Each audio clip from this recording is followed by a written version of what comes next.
Chicken খেয়ে যাদের একঘেয়েমি চলে এসেছে তারা কিন্তু অবশ্যই এই রেসিপিটা ট্রাই করো।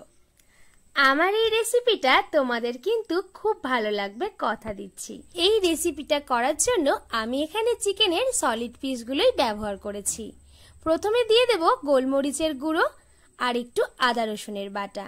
এর সঙ্গে দিচ্ছি লেবুর রস, তোমরা চাইলে ভিনিগারও ব্যবহার করতে পারো।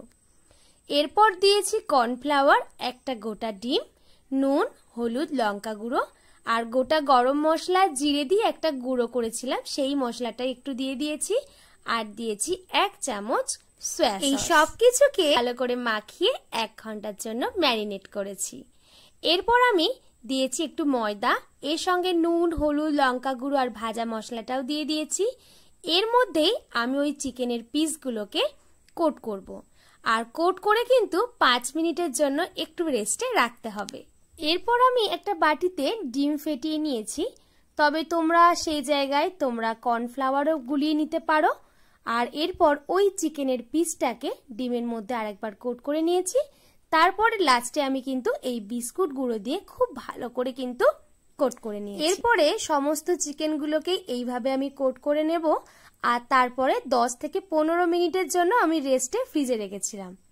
এরপর আমাকে করতে হবে কি, সেটা হলো ছাঁকা তেলে খুব ভালো করে কিন্তু এপিট ওপিট উল্টে ভেজে নিতে হবে। ব্যাস, সন্ধ্যের টিফিনের জন্য আর কিন্তু চিন্তা করতে হবে না, বা লোকজন আসলে তোমরা কিন্তু অনায়াসে এটা বানিয়ে দিতে পারো।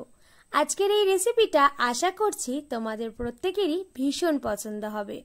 তোমরা বাড়িতে এটা অবশ্যই ট্রাই করো আর আমাকে কমেন্ট করে জানিও। আমি একটা চিকেনের টুকরো তোমাদেরকে ভেঙে দেখাচ্ছি, দেখো কতটা ক্রাঞ্চি আর মুচমুচে হয়েছে। এই রেসিপিটা কিন্তু ট্রাই করো। আর এই রেসিপিটার কি নাম দেব তোমরা কিন্তু সেটা ঠিক করে জানিও। আজকের ভিডিওটা এইটুকুই, টাটা।